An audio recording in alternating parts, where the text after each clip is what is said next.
The CBS Radio Mystery Theater presents...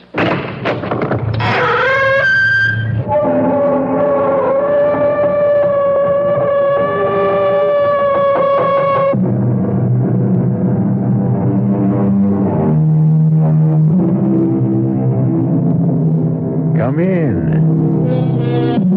Welcome. I'm E.G. Marshall. An ancient Chinese anecdote tells of a poor man who meets a philosopher. The poor man begs for charity. The philosopher says, "Look at that pebble." He points to a tiny stone. The stone turns to gold. The poor man says, "May I have something bigger?" The philosopher points to a rock, and it too turns to gold. The poor man again asks for something bigger. The philosopher points to a mountain. The entire mountain turns to gold. The poor man is still unhappy. Finally, the philosopher asks, "What do you want?"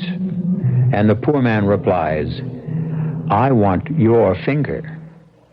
The moral of this and the tale you're about to hear, you can't satisfy everybody. No, don't come near me. Please, don't. You'll kill me. Yes, I will. You can't get away. Don't stick me with that. It won't hurt. I don't want to die. I don't want to die. You should have thought of that before. You, of all people, you know, there's no such thing as the perfect crime. Well, that's nonsense, my dear. There are hundreds, thousands, for all we know, millions of perfect crimes. Why, every unsolved murder is a perfect crime. And yours wasn't even a murder. It will look like a perfect accident.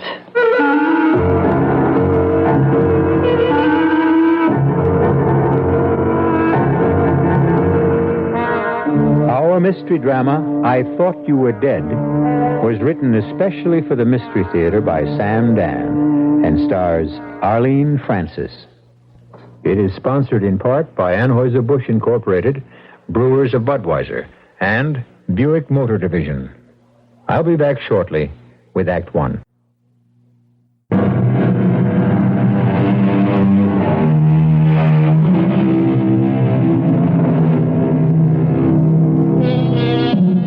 A statement, a slogan, should never be accepted merely because it is widely held and seldom challenged.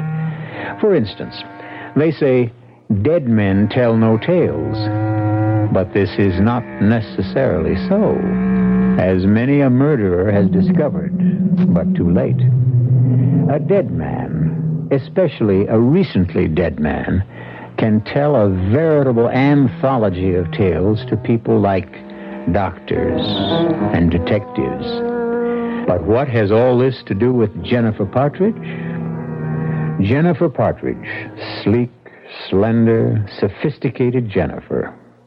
In exactly 10 seconds, the telephone will ring in Jennifer's elegant penthouse apartment, and Jennifer is going to speak to a dead man. Hello? Hello? Yes? Jennifer?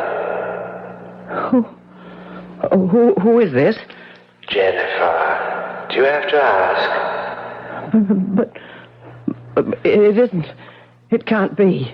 It is, Jennifer. It is. No. No.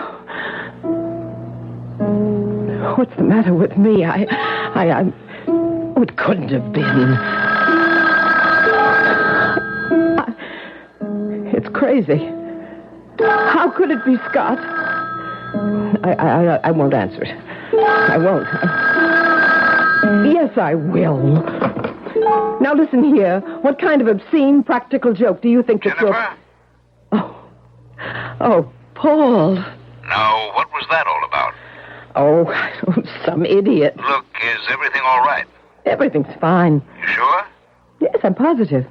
Well, I called because I find I have to cancel your appointment for tomorrow afternoon. I'll have to leave town for a few days. When can we schedule another appointment for you? When? Well, I know how busy you are. How about tonight? Tonight? Right now. Let me see. Well, perhaps Please, I can... Paul. Suppose I come to your place. Yes, Paul. I'll see you soon. Goodbye. Thank you, Paul. Oh.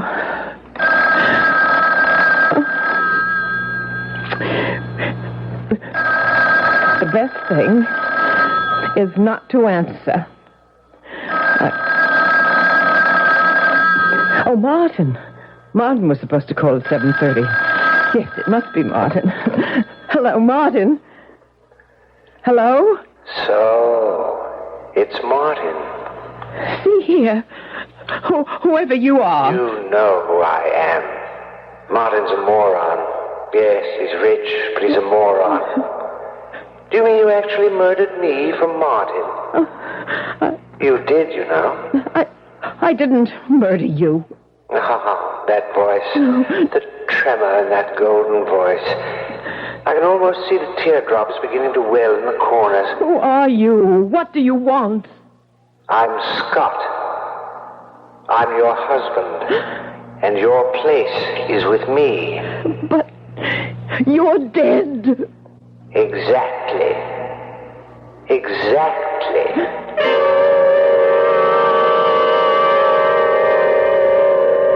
But Scott is dead. I spoke with him twice. It isn't possible. Paul, I know Scott's voice. A practical joker. Someone could imitate Scott's voice, perhaps, but... But what? But not the way Scott talks. The way he forms those sentences. He has that whole circular way of... The way Scott talks, how he forms sentences, he has that circular way. You realize you're using the present tense. Because I just heard his voice. Well, I'm sure you did. Well, finally. In your mind. Oh, I see. I imagined it. That's what you're implying. Well, there are all kinds of technical terms we might use to describe this phenomenon, but imagination is as good a word as any, and it really tells the story. But I heard the phone ring. I answered it. It was Scott, and I hung up. Yes, Jennifer. Oh, please, no patronizing, please. You and Scott, the love match of the century. Of course, you miss him, and so... And so, what?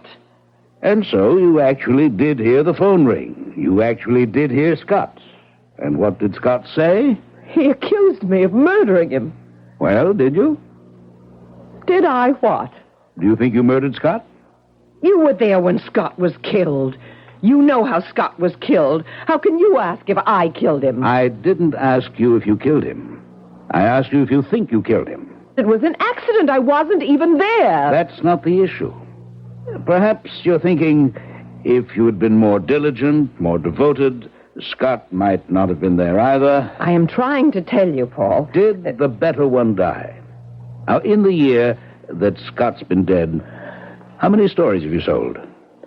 Well, I haven't really been trying to... Before you married Scott and began the famous Scott and Jennifer Partridge collaboration, how many stories had you ever sold on your own? Well, I'm having it's a case of block. Writer's block. It happens now and then. But you are writing. And Martin tells me he's having trouble. Editors complain something seems to be missing. People are starting to talk. Was Scott the real creative talent of the team? It's a lie. Now, you may be one of America's top psychiatrists, but you are still a male chauvinist. You consider the fact of a man and woman writing team, and what is your automatic reaction? The man is the one who is the true talent. I'm only trying to tell you... Never mind that just now. Let's consider what I'm trying to tell you. Yes? I'm trying to tell you I heard Scott's voice on the telephone. Scott called me on the telephone. And I'm trying to tell you why you think... Well, who could that be? Now, go ahead, answer it. Hello? Hello. Doing anything, Jennifer? I thought we'd chat. Just a minute. Paul, it's Scott. Pick up at the extension. You'll see. It's Scott.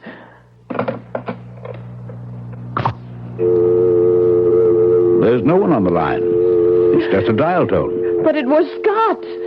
He hung up. He didn't want you to hear him. But he spoke to me. He spoke to me. Jennifer, he's dead. Is that a fact? But I tell you... Is it a fact, yes or no? Yes. Then these conversations can only be taking place in your mind. But it seems so real. So real.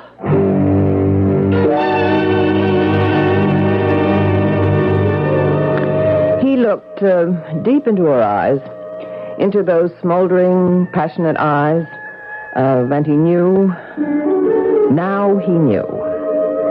He knew how it could be possible for a man to sacrifice his honor, his career, his country. You have that, Miss Hewlett?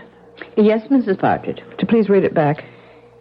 He looked deep into her eyes, into those smoldering, passionate... Wait. The whole passage, it sounds familiar. It sounds as if... Well, yes, Mrs. Partridge, now that you mention it... Why should it sound familiar? You and Mr. Partridge had written that same paragraph 5 years ago in Dead Man's Marriage. Oh, yes. Yes, that's right. I simply have to get away from eyes. That was Scott's trick. May I come in? Absolutely not. I'm working. How's it coming? Splendidly. Level with me? Atrociously. I think you're trying too hard. What does that mean? Just relax. What did St. Clair think of the Merry Christmas caper? He thinks you're trying too hard. But I simply must... You simply must what? Get something published this year. Why? Isn't it obvious? People will say that Scott was the writer. I don't know of anyone who's saying that. But it's true. Now, look, Jennifer, honey, just relax. You're nervous, high-strung. Just like a thoroughbred. No, thank you. It's flattering to be compared with a horse. Well, baby, you can compare an agent with a trainer. They both have to nurse some very temperamental stock. Tell you what we should do. Take 3 months off, get married, go on a cruise. Martin, darling, we can't get married until I get something of my own published. Okay. I know you understand, darling. I understand. I'm not going to win arguments with you, so I came with a suggestion. Yes? People who've worked together so closely, so long as you and Scott, become dependent on each other. But I'm trying to prove that Baby, sometimes you just got to listen. Because Scott died so suddenly, the break was so... Well, it was too abrupt, you know what I mean? You weren't prepared for it. Now, let Scott help you. What? What are you saying? The day Scott died, he told me he had just done a kind of treatment for a book called I Thought You Were Dead. What? You know how he was? He'd fill up a whole yellow pad with the storyline. Well, he said he just did something called I Thought You Were Dead. Why not finish it? I don't know what you're talking about. What? You mean you're not aware of the story? No, Scott never discussed it with me. But he said he had written 11 yellow pages. He had the whole plot. Miss Hewlett? Yes? Have you seen 11 yellow pages? You know, the kind Mr. Partridge would do by hand? Oh, no, Mrs. Partridge. There. But Scott said he wrote it up. Are you sure you haven't seen it, Miss Hewlett? No, sir. And I generally know where everything is. Jennifer, you have to write it. But, Martin... Look, this whole thing is psychological. For years, you and Scott worked together. He became a habit with you. Well, not everybody can quit a habit cold turkey, so move away from him gradually. See what I mean? But we don't even know where the outline is. It has to be in the house. We'll turn the place inside out and upside down. We'll find those 11 yellow pages. Now, let's start looking. I can tell you, Martin, no one will ever find them. Because long ago they had been reduced to ashes. No earthly power can ever recreate them into Scott's original yellow pages. I burned them, destroyed them completely. I had to. Because Otherwise, people might discover how I murdered Scott.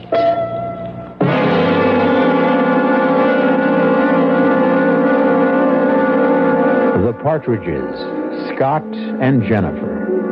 Year after year, best-selling novels and award-winning stories would stream from their typewriter. Why should she murder the source of all her wealth? Why? Simple. Didn't you ever hear the story of the goose that laid the golden eggs? We'll have some interesting little nuggets for you when I return shortly with Act 2.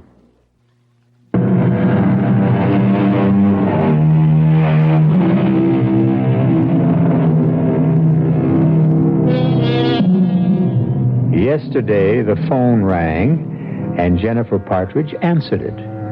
It was her husband, Scott. They chatted briefly, and then Jennifer hung up. But everyone knows that Scott has been dead for over a year. Of course, what everyone doesn't know is that Jennifer murdered him. The sun rose, finally. At first, a pale rose glow on the distant eastern horizon.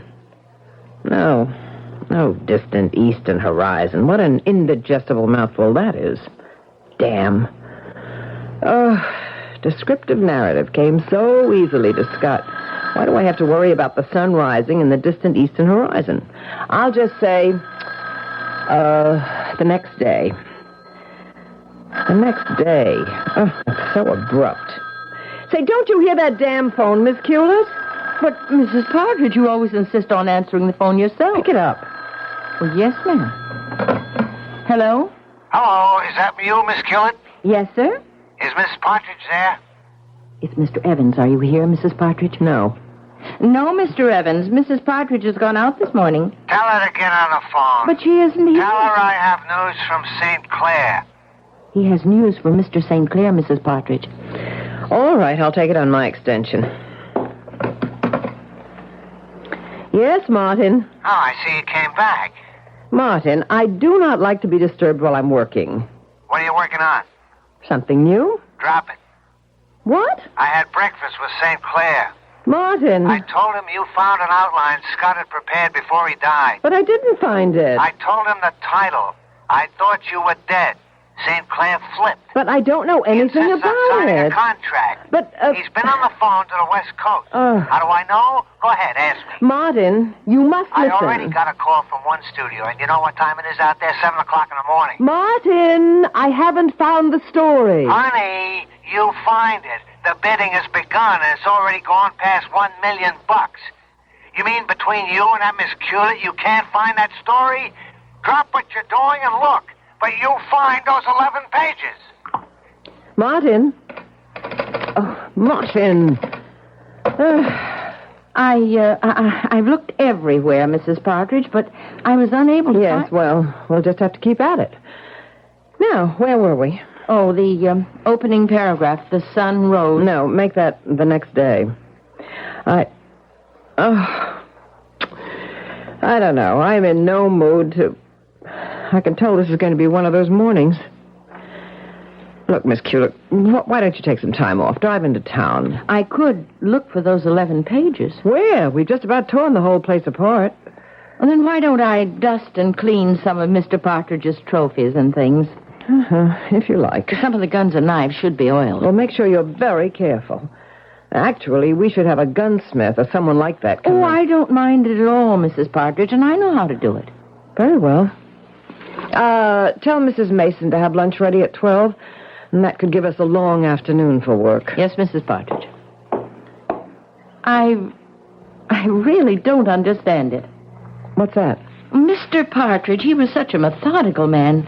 You know, a place for everything and everything in his place. Yes, I remember. That little homey cliche used to drive me wild sometimes. Now, every time he would finish writing his notes or whatever on his yellow pad, he would always tear off the pages and put them in his right-hand desk drawer.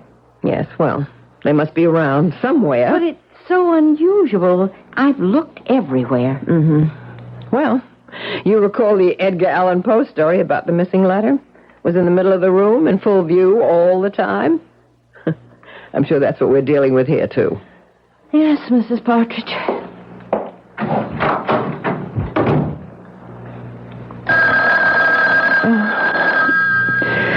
Oh, all right. All right. I'm not afraid. Hello? Hello, darling. Scott? Yes, darling. It's Scott. Who are you? What do you hope to gain by... Dearest, I miss you. What are you after? Have you won the Nobel Prize for Literature yet? Now you're listening. Now you're willing to believe. I am not willing to believe. Who but Scott would know? I held you back, yes. I kept you from expressing your genius. I restricted you to trivial little detective potboilers. I made you fritter away your talent. Scott? Well, express yourself. Oh, you fool, you adorable fool. Neither of us can make it without the other. All right. Whoever you are, you have a game. You want something. What is it? I want you, Jennifer. I love you. We were so good together in every way. What do you want? You refuse to believe I'm Scott. So now you caught me off guard yesterday, and I was feeling low. But today I can laugh at a practical joke, even if it is in horrible taste. Do you want me to prove I'm Scott? How could you prove? Who but Scott would know why you destroyed my yellow page outline? Ah, you're listening. You're listening now, aren't you? I don't even know. I don't know what outline you're talking about. How she kills her husband. And I left it lying around. I didn't think you'd use it to kill me. I didn't. Well, it doesn't matter now, darling. It doesn't matter. I've already forgiven you. We need each other. We're incomplete apart. I can't come to you. No. Therefore, you must come to me. I didn't kill you. Must I tell you how you killed me? No. Perhaps I'd better. No. You seem to have forgotten. Please. That morning, I had a date to go duck hunting with Paul and Martin and... No, don't. And I took the 12 gauge and... No.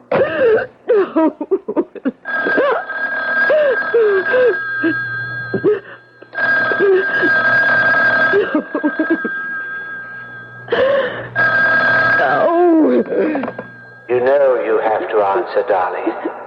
You know. Don't ever hang up on me again. I'll keep calling back. Now I must tell you how I died. No, I'm just losing my mind. But that morning, before I left home, you inserted a little transparent plastic ring down the barrel in front of the chamber. And so when I pulled the trigger, naturally, the gun exploded in my face. No!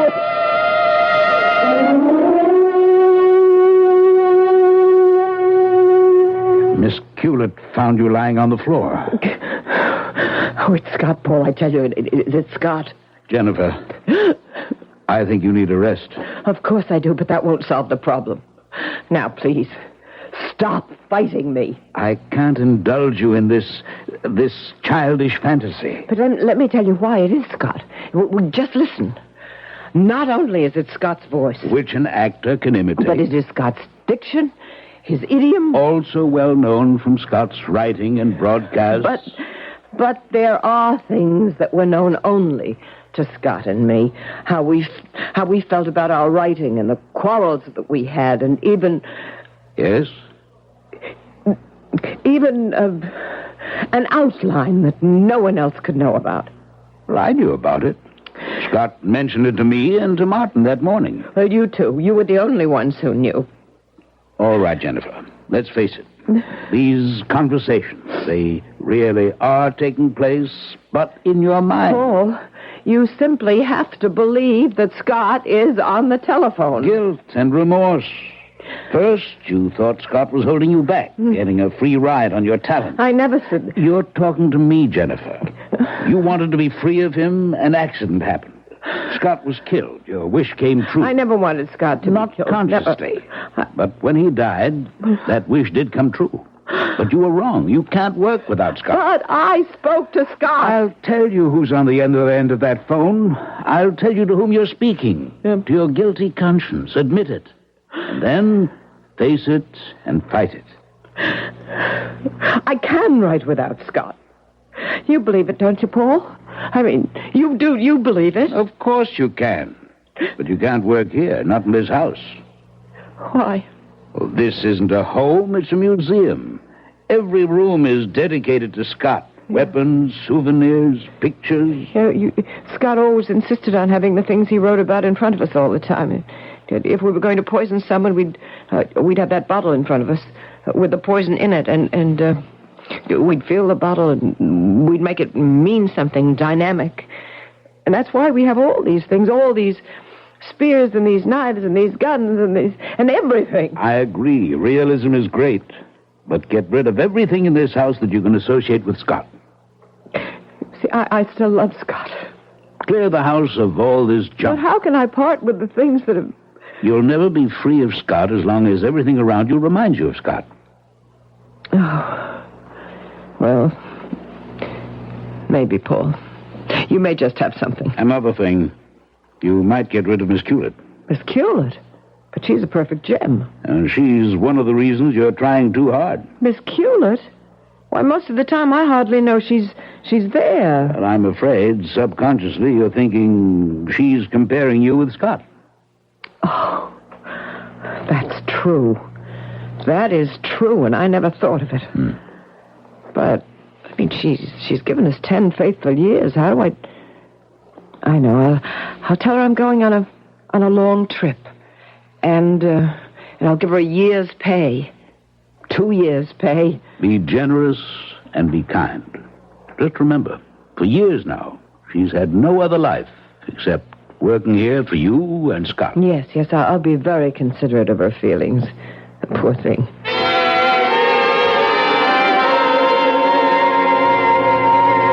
And so it might very well be a year before I come back, Miss Hewlett. I understand, Mrs. Partridge. And if you should like to, go to work again soon, why, Mr. Evans knows of a great many interesting openings. Oh, that would be very kind of him.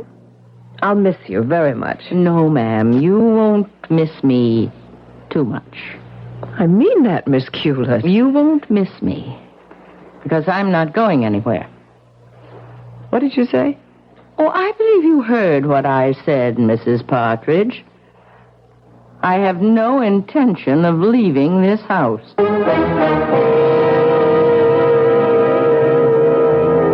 Now, what's this? What makes Miss Hewlett think her employer can't fire her? To say, I have no intention of leaving this house. Meek Miss Hewlett? We will have to hear some more from Miss Hewlett before we can properly evaluate this latest development. And we shall, when I return shortly with Act 3. And now we return to the CBS Radio Mystery Theater presentation, I Thought You Were Dead, on WBBM Chicago, News Radio 78.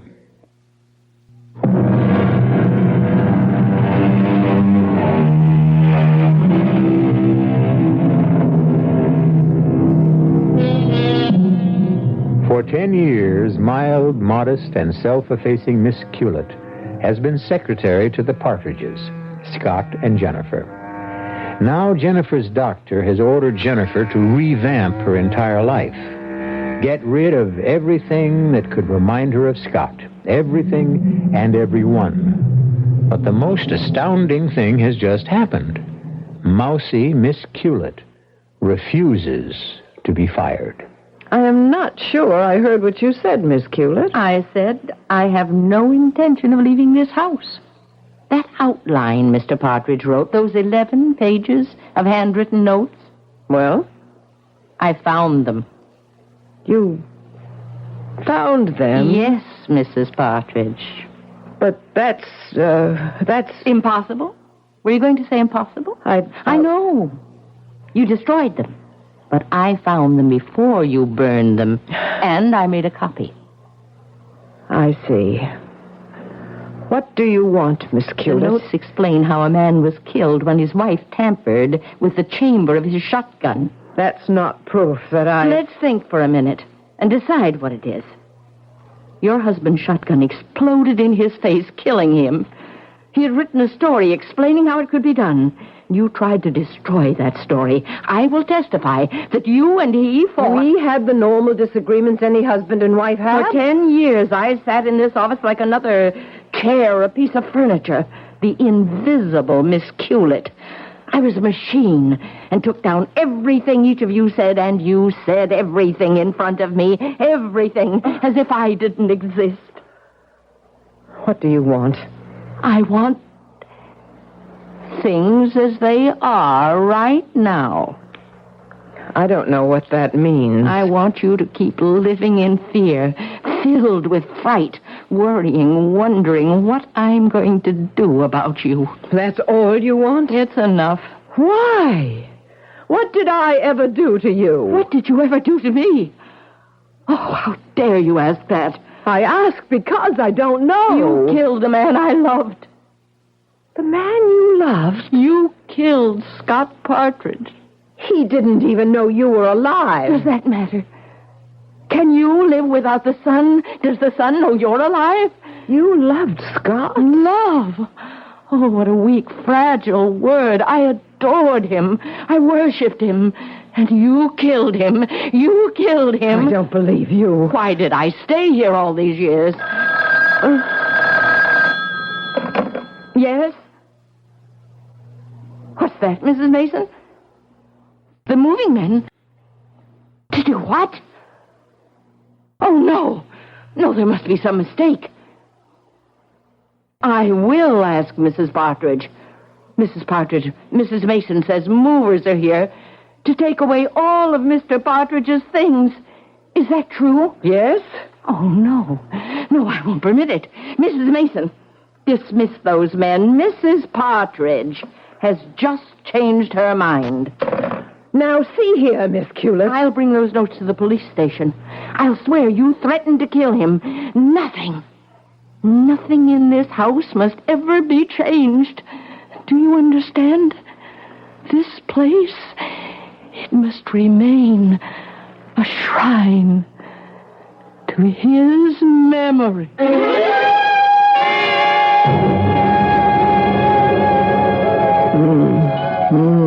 No. No, I don't care. I know I'm better. I was always better. I'll kill her. I'll kill her too. No, don't ring. No, I won't answer. No, I won't. I won't answer. Jennifer. Hello. No, Jennifer. No, you're not. No, you're not. Jennifer, wake up. You're not. Jennifer, wake up. Oh, Paul. You were having a nightmare. I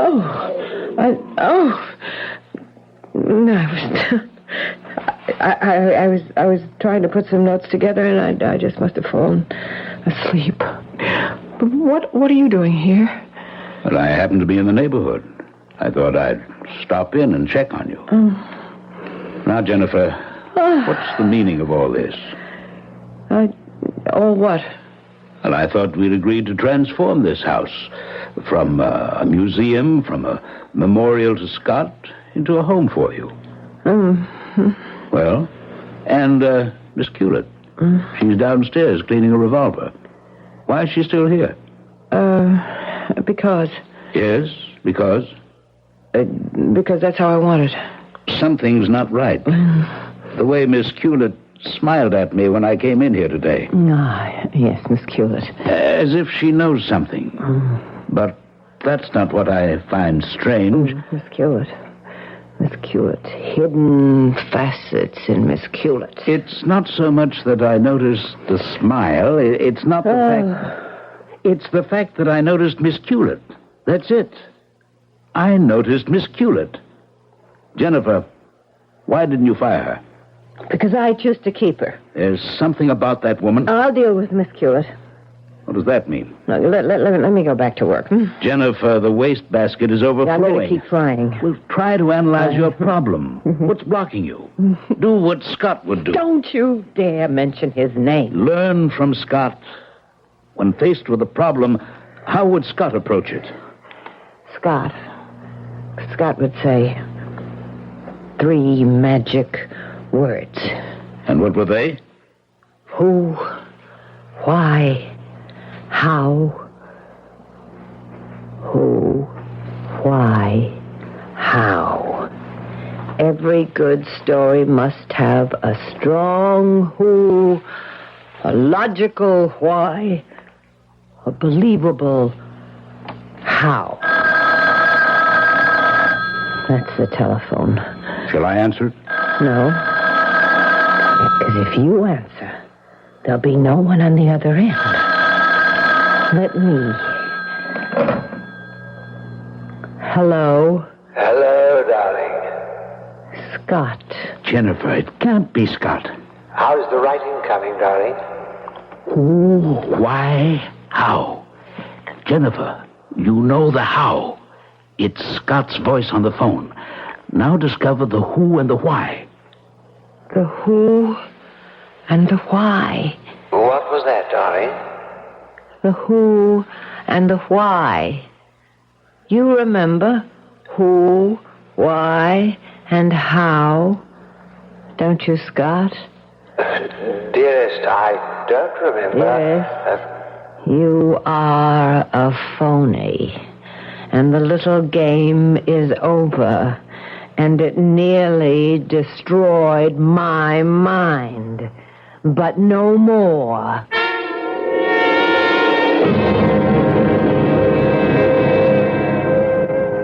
Miss Hewlett, I would like you to take some dictation. I found another outline Mr. Partridge had done some time ago. Oh? Are you ready? Oh, yes, indeed. He calls this, If I Loved You Twice as Much, You'd Be Half as Dead. Oh, poor darling Mr. Partridge. He would always begin every treatment with a joke. Now he sets it up. Husband, wife, secretary. Secretary idolizes husband. Husband idolizes wife. Wife hates husband. Wife murders husband. Are you getting all this? Oh, yes, yes. Secretary decides to drive wife insane. Secretary hires actor to impersonate husband's voice on phone. He wrote that? Secretary knows all the inside, intimate details of husband-wife relationship. Coaches actor so he can sound authentic. Yes. Wife believes actor is husband until... Until what? Don't you know? How would I know? Until wife discovers secretary is behind it all. Then... Then what? Then wife kills secretary. How? Like this. No. Don't touch me with that. Don't touch me. No. Oh, no. Oh, get me to a doctor. You killed me. Of course. This dart, the tip, is covered with... I know. Oh, please, call the doctor. I'm getting dizzy. Poison. Curare. Scott and I used it as the gimmick in our South American jungle mystery. Please, call the doctor. He could do nothing for you now, you little fool. It was a good try. You did hire an excellent actor. I compliment you. I didn't hire anyone. Forget it. But I didn't. What do you mean you didn't hire anyone? Who else if it wasn't you? It wasn't me. Then who? Why? How? Miss Hewlett! Miss Hewlett! Answer me!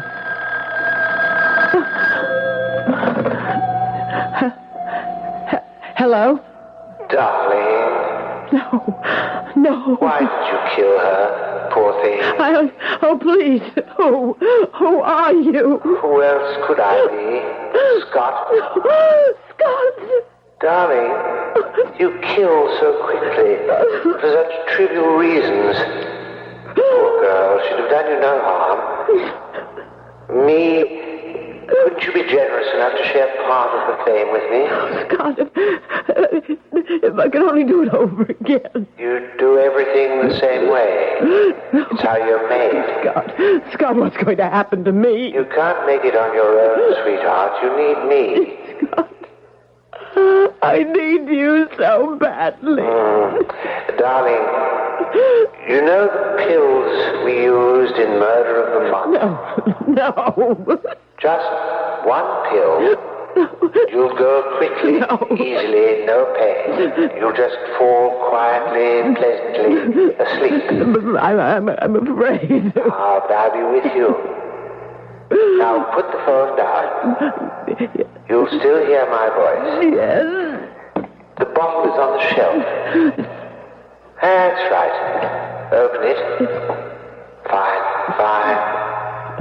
Take one pill, one smooth little red-coated pill. Now place it in your mouth. That's a fine peppermint taste. So refreshing. Now, sit in the easy chair.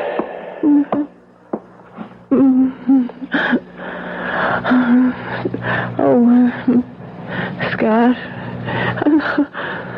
I'm so sleepy. Now, close your eyes, dear. And soon we'll be together again. Scott? Hello, darling. Hello.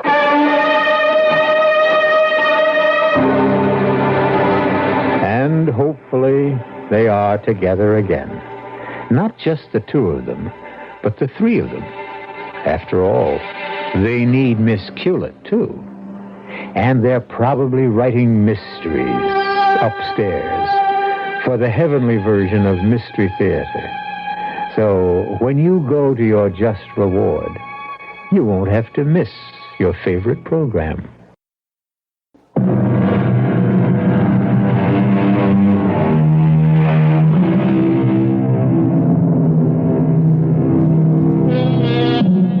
Well, tonight we did more than just entertain you. We also taught you one of the tricks of the trade. Who, why, how. Those are the three magic words. Our cast included Arlene Francis, Mary Jane Higby, Robert Dryden, and Guy Sorrell. The entire production was under the direction of Himan Brown. Now, a preview of our next tale. It isn't my father's body. Now. Edward, I tell you, it isn't. You knew my father. He was much taller, and he was thin. By heaven, you're right. But this makes no sense at all. It's his head. Yes, it is. I'm going to faint. Outside, quickly. I'll join you. Miss, what is it, miss? Something horrible. Horrible. Oh, what, miss, what? I don't dare say it, Hobbs. I don't dare think it. Mr. Somerset, sir, what is it? What is it in there? The thing in the coffin. It's Sir Simon's head, but not his body. Radio Mystery Theater was sponsored in part by Buick Motor Division and Anheuser-Busch Incorporated, brewers of Budweiser. This is E.G. Marshall inviting you to return to our Mystery Theater for another adventure in the macabre. Until next time, pleasant dreams.